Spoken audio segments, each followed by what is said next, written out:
Hey, Teach Better fam, it's Chris here, and I have another bonus episode for you this week. We just wrapped up our 12-hour live event on July 14th, and man, was it packed with a bunch of great professional development segments. One of the first segments was Jeff Gargas and Tre Gammage as they discussed balancing your morning to have a super productive and successful day. Starting your morning off the right way is such an important part to all of our day. We thought you guys would really enjoy the strategies and tips that were shared during this segment. Also, head over to teachbetteracademy.com to get access to all of the other segments that went on that day as well. We really hope you enjoy this episode. Let's get into it right now.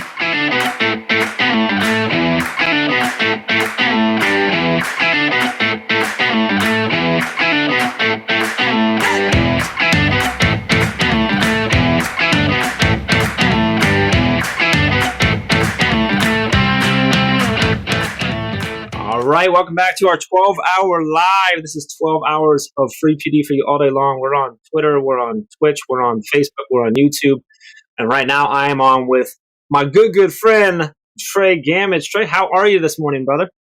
Look, man, I'm doing so good, and I appreciate all the kind words from you and from Ray this morning before we come on. So I'm excited to join the 12-hour live, the Teach Better team, and talk about one of my favorite things, morning routines. So let's get right. I want to get right into it, but I want to start real quick. So we mentioned you've been in our network for a while. You're on the podcast network. You're on the speakers network. But for anybody who's not connected with you, can you give us the quick? Who is Tre Gammage? What do you do? Where are you at? What's your role in education? Sure thing. So I'm a dean of students at a K-12 charter school. We're actually planning now this summer to prepare everything for next year at a school called the PD Math, Science, and Technology Academy in rural South Carolina. So love what we're doing here. About to have our first graduating class in 2022. So we've been working hard on that. And I've been consulting for about 5 years as an adult SEL consultant and working with several schools in the area to build the social emotional competencies in adults so that we can better support our students in the classroom. I love that. And what's the website? Throw us the website real quick. SELeducators.com. Make it super easy for you. SELeducators.com if you want to check out Tre's work. So, all right, Tre, we're talking about morning routines, which is great because it's still the morning for, and some people it's still way early over on our West Coast friends. So, I want to talk about sort of what you do in the morning, what your routine is. And one of the things that I saw a video that you did recently where, you talk about the idea of routines being so important because they ground you when life gets crazy, but also that like things get off track and life gets off track and you have curveballs, both good and bad, and changes in your life. And I know recently in the last 12 months or so, you've had quite a few changes in your life. So I'd love to hear. So can you walk us through, do you have a set routine that you do every morning? And can you break that down for us, what that looks like?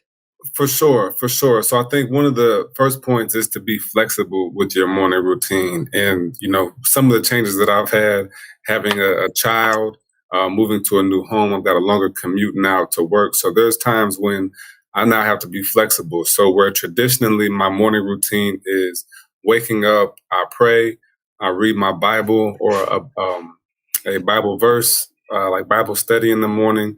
I might read a book, so some things are interchangeable. And just really spend time with myself. I think it's important not to have a phone or not to have technology for, it could be a 15-minute routine, a 30-minute routine, an hour routine. Some people like to work out first thing in the morning. So I've tried all those things. Something for yourself, right? Some sort of fulfillment for yourself. Fill your cup up is what you're talking about. I love something for myself. But at the same time, nowadays, I'm flexible enough to understand that, hey, this morning, my son is up early. He's my morning routine, spending time with him. So, I have a routine that I like to stick to, and there's, certain practices. I have a journal for me. Daily journaling is like, I can't go without it. And I set my priorities and my tasks for the day and what I'm grateful for. And so those allow me to document my progress daily over time so that I'm not surprised by my success, or it's easy to see when I fall off track. Gotcha. So you talk about being flexible. So tell me about like the last, some of the moments that you've had that have made you like where the flexibility really has come in because something in your life has changed, whether expectedly or unexpectedly, or even if it was expected, maybe it wasn't quite the change that you thought it was going to be. Can you walk us through sort of your mindset? Yeah. That flexible routine to keep yourself grounded and having good mornings when you're getting started off right. Absolutely. So I would say, before we moved into our house, before my son was born, it was ideal for me to wake up around 4:00, 4:30 in the morning and do about a 30-minute morning routine. And so again, that routine would consist of me writing in my daily journal, writing in my 90-day journal, and really sitting down to meditate through prayer and through actual sitting still meditation before I get started with what I call a jam session. I got that from Darren Hardy, which is a 15 to 90-minute work session where you just set a timer, no distractions, and you just work as long as you can. So the goal would be to get done with my morning routine and my number one priority task by before 8 a.m. But again, now I've adjusted to a place where, my wife and I have our son, we have a home. It takes me about 50 minutes to get to work. So I can still wake up at 4:00 or 4:30, but it takes me an hour to get to work instead of 20 minutes. So some parts of my routine have to change. I don't get to work out is a big change that I've had. I used to work out daily, and now I'm doing more push-ups and sit-ups at home. And so that's not necessarily my morning routine, but it's a piece of my day that I have to adjust because there's less time in my mornings and whatnot. So, that would be the biggest thing, just understanding when I have to leave for work, and then also, being flexible if my wife has to leave the house early or if my son is up early, and I need to take care of him. So I'm open to those things where when I was younger, before I had these kind of priorities, I may have beaten myself up for not being able to check every box on my list. But at the end of the day, it's a task list. Like if you don't get your task done, there's always going to be something else for you to do. So recognize that, put it on your list for tomorrow, and keep on rolling through. So I wanted to catch because you held them up. You mentioned two different journals that you use. Can you walk us through what are you said a morning journal and then a 90-day? Can you break that down for me? Because I do morning pages, which is a little different than journaling because you're not reflecting on it. You're just brain dumping, basically. I never read them back.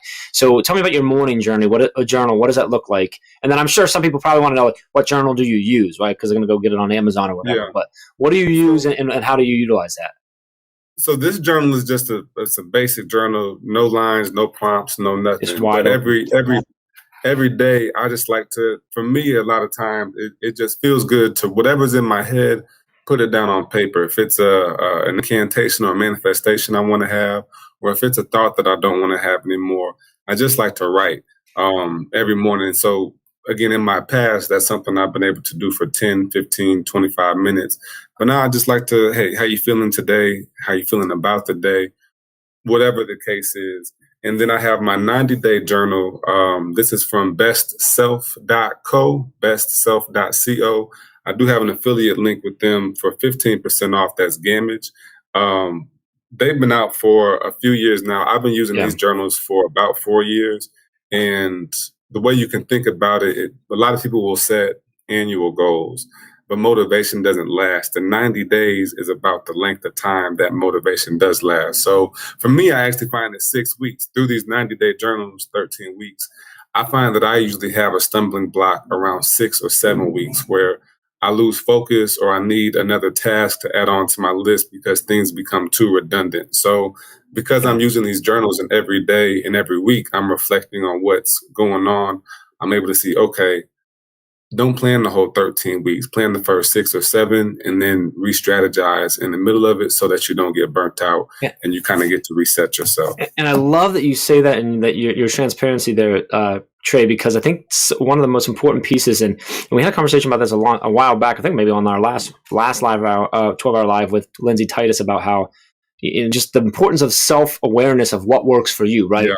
So Trey journals every morning. It's handwritten journal that works for him. That may not be what you need, right? and I want you to hear what Tre was doing. He's done a lot of self-reflection and a high level of self-awareness of what works. He got a 90-day journal. Like they have a lot of data that supports that 90 days is what makes sense. Mm-hmm. And they've sold a lot of those journals based around that.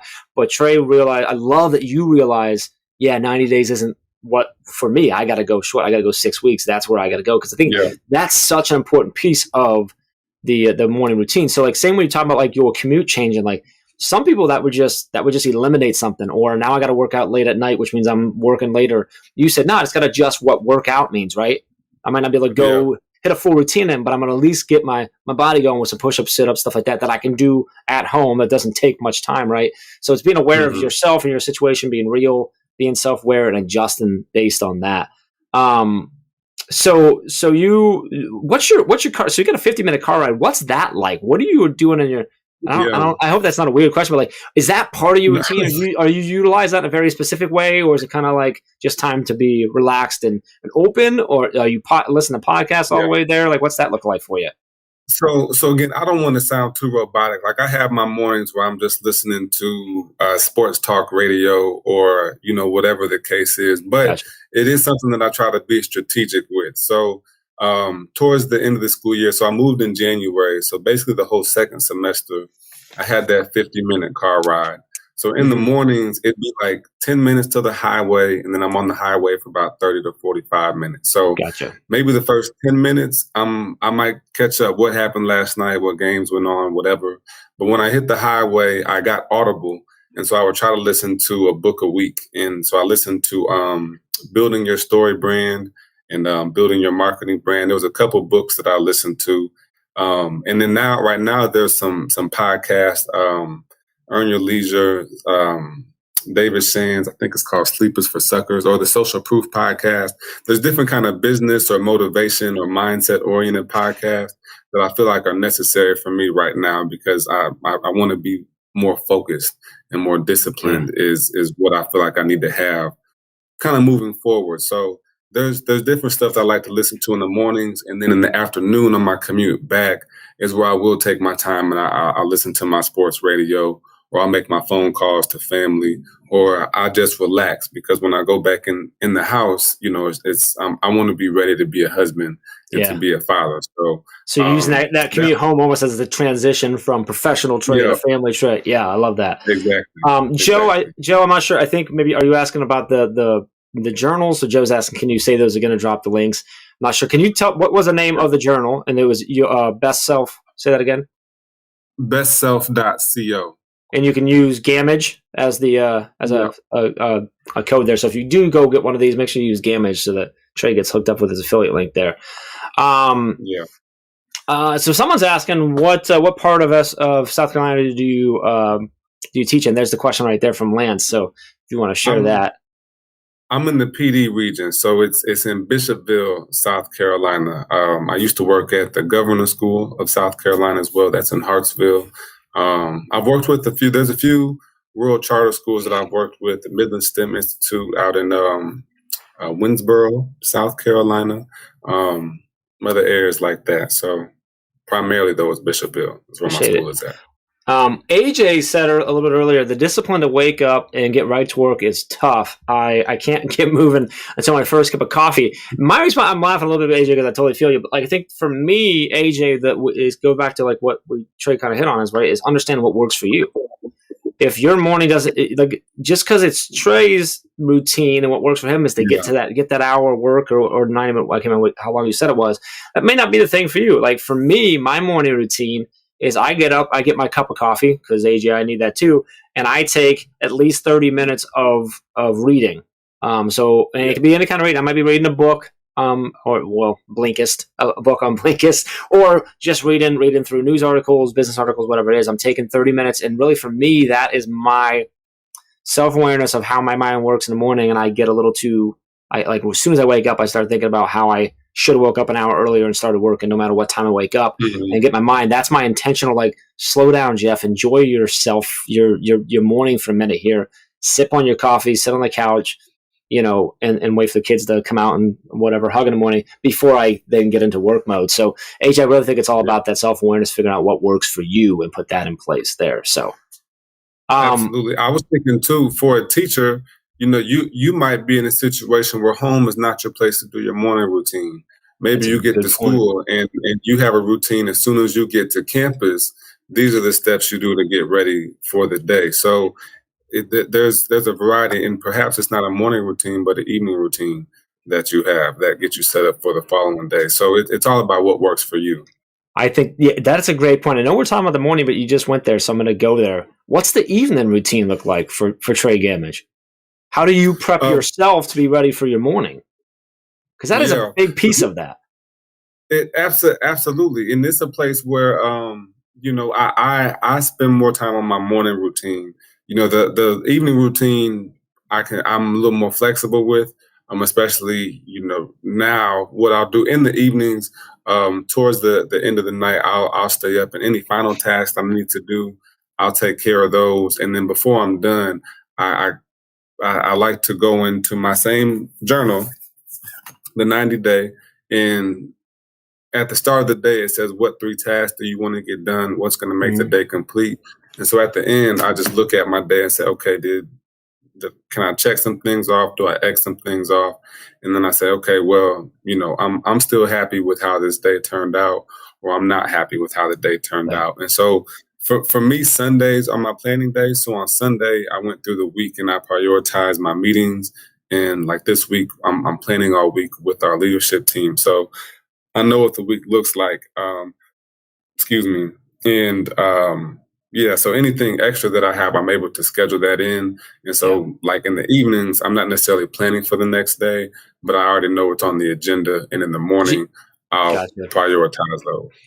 I love it. So I do a Sunday like look out to the morning, but I do like the last thing I do every day is that I take a look at what I didn't get accomplished, what needs to move to the next day, or that maybe didn't need to be on my list to begin with, and get myself set up for the next day and make sure I'm aware of all the meetings, because sometimes they slide in there. So somewhere there, I also want to mention, because you mentioned the journals. If you're not a kinesthetic person that needs to write down, which I am in a lot of things, but for my journaling, I do morning pages, but that's really like a brain dump of writing. But I actually do an app on my phone called the 5-Minute Journal. I think it costs a couple bucks. It might cost like $5, but it's just a digital app. It gives you a prompt in the morning where it asks you to give your affirmations and talk about what your goals are and what you're going to get done today. And then at night, and you set the time, and when it pops up, and then at night, it prompts you again to reflect on the day, on what 3 amazing things happened today, what could have made today better. So it's similar in that routine of like, it's an app. So if you're someone who does better with the prompt from the app, the notification on your phone, making you have to get things done, that has been a good one for me. I've been using that app for several years now, but it's called 5-Minute Journal. So that's a potential tool there as well. Before we get going any further, we talked a lot about giveaways. It looks like the link is working. Some people jumped in, try refreshing it a few times, so I'm not sure what's going on there, but it looks like it is working. It just might need a quick refresh. We have, Tre, 2 $10 Starbucks gift cards. So, Ray, Starbucks, if you want to be like Ray Hewitt, we're going to give away 2 Starbucks gift cards. This isn't on that link. This you got to do right now. So you got to be with us right now. This is the first 2 comments that share something that is essential to starting your day. What are what is that thing that is essential to your morning routine? First 2 to drop in the comments with that are going to pick that, and then Katie will let me know who that is, and we'll get you set up. So that's 2 $10 Starbucks gift cards coming that way. So, Tre, I want to ask kind of a reverse question of, what are some things, maybe what is one thing that you tried to put into your, maybe you haven't done this, maybe you're better than me, that you've tried to put in practice because you've read it somewhere, people have talked about it, and you almost felt like you should, or you're pressured to, that didn't work for you, that where that self-awareness and that reflection like said, hey, you know what, this isn't for me. This isn't my routine for me. Has that happened? Can you recall anything where that's been the case? I could say, and from a seasonal perspective. So like there's been seasons of my life where like meditating, I meditate for 20, 30, 40, 50 an hour at a time and just sit there in calmness and stillness. And even maybe a year ago, I was using Headspace, and every day I was going through Headspace, and I had the different, levels and stuff that I was doing there. But then there came a point was like, hey, I can't do this anymore. Like I didn't want to sit still. I didn't want to be in that moment. And so I feel like I could have gotten stuck in saying, hey, Tre, you have to do this. And I do try to, like, I don't just give up right away, but I'll try to push through it. But it's like, okay, this isn't working for me right now anymore. So what I found I always read a lot of success journals and stuff, Les Brown, Zig Ziglar, Jim Rohn, Napoleon Hill, Dennis Kimbro. I read all those guys. And what I've realized from them is that there's really a list of 15 or 16 virtues, principles, purposes that you have. And you just have to have 2 or 3 of those in your life at a given time to continue on your path towards success, which is doing what you love to do. I love that. I love that. That's all. And it goes again to the self-awareness and understanding. Like, I love that you mentioned it. Like, you don't just give up right away because it wasn't working right? You give it a good, thorough effort, but it's that reflection and understanding, like, okay, am I currently trying this because I still believe it's right, what's right for me, or am I still trying to push this into my routine because someone I respect says that I should, or because it's a popular thing right now, and understand, okay, what actually works for me? And I love you mentioned those virtues, right, and making sure that they align with what you're trying to accomplish there. So really love how you mentioned that. Real quick, our winners: Lance McLaren from over on YouTube, and Carly Spina over on Facebook. You two just won a $10 Starbucks gift card each. Make sure you email Katie, Katie, at teachbetter.com. Let her know that you won, and she'll get you taken care of and get that out to you. So congrats on the win there. Tre, if I were to ask you the best piece of advice you could give us for finding the thing, whether it's the full routine or the pieces of the routine, for our morning to get off right, where would you take us there? If you and I were sitting here, we're one-on-one coaching, I'm like, Tre, my morning's a mess. I don't know where to go. You seem so calm and collected and like set with your morning routine. Like, I'm a mess. How do I get there? What should I do? I don't know. Maybe this is a first step thing. Maybe it's not a best piece of advice. Maybe it's a first step. What do I need to do first? How should I get there? How do I get to that point? I would say document, don't try to create. And so that's been in my head for about 10 minutes, and I hope this makes sense in it. Yeah, let's go there. But one of the biggest reasons that I wanted to journal and wanted to have a morning routine, I heard about Marcus Aurelius, who was around in 400 BC, AD, whatever it was, but he was one of the most well-renowned people of all time. And this book that Marcus Aurelius has is actually just his daily journals. He did a daily journal of his life. And I think that's part of where a Stoic philosophy or mindset came from. And people learned a lot from Marcus Aurelius. And I heard other people talk about documenting the process. In a podcast, you document each episode, and 4 years later, you've got 200. With these journals, I started journaling because I was lost. I felt crazy. I didn't know what to do. I was just praying. I was like, Lord, I just need to write. But it turned out that writing, now I can go back to 2013, 2014, 2015, and I have piles of journals. I have piles of wisdom, piles of knowledge that when you think about it, if my son wants to know how I was feeling at 22, at 23, at 24, he can go open up a journal. If someone wants to go and understand, even as my grandchild or my great-grandchild, they can go and listen to 200 podcast episodes. They can go open a 90-day journal. And at some point, I can choose to take that information, transcribe it, and let it even just be a memoir for my family. So when you think about your morning routine, that's the time for you to stop and to document what you got going on in your life. And even if you don't think you got anything going on in your life, that's a great reason to start right now, so you can see the progression and the change in who you are over time. And what you document, like once those things are on paper, now you hold yourself to a level of accountability that you didn't when those thoughts run so freely through your mind, and you can have the thought and forget about it. When you write it down, you make it plain, and it starts to happen.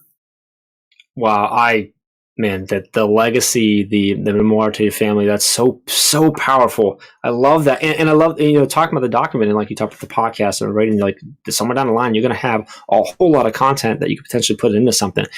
Two questions. One, one serious, one somewhat serious, but more logistical. Thinking through my head how long you might have been doing this. The first one is the less serious one is, where do you store all these? Because I got to imagine there's just like, at some point, like, how many closets are you filling with these little journals? Do you have a storage space somewhere? Like, what do you do? I'm being serious. I know I'm kind of joking, but like, what do you how do you do that? Like, where do you store them? Because they got to be piling up at this point, right?